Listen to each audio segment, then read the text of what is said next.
малко дете, гледа и мълчи. Така сякаш чака нещо да получи. И с детски глас ме пита: кажи какво се случи, какво направи, в какво ме превърна. В този момент не знаех какво да отвърна и продължи. Това ли са мечтите, за които всичко правя? Превърнати на сълзи, в които се давя. Казвайки това, започна да потъва, без да вика за помощ и без да се опъва. Чувах мислите му, сякаш имаха глас, казвайки ми, че това дете съм било аз. Детето, което отдавна съм предал и с чиито надежди и мечти дълго живял. Ако умра днес, не съжалявай, но и никога не ме забравяй, каквото и да е станало нещо у нас. Помни, че това дете съм бил аз. Ако умра днес, не съжалявай и за мен и ме споменавай, каквото и да е имало нещо у нас. Помни, че това дете съм бил аз.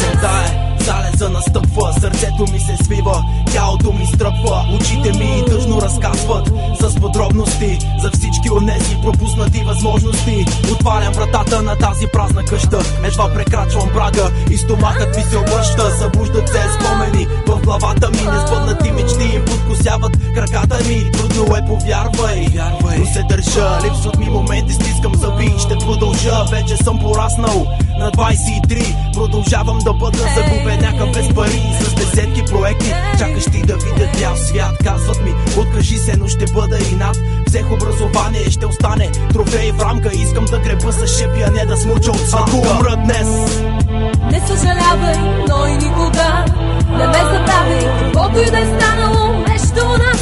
Помни, че това дете съм бил аз. Ако умра днес, не съжалявай и за мен и ме споменавай, каквото и да е имало нещо у нас. Помни, че това дете съм бил аз.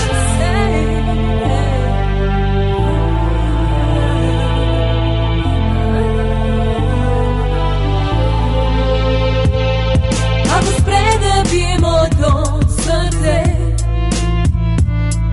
и съдбата ме дари с криле,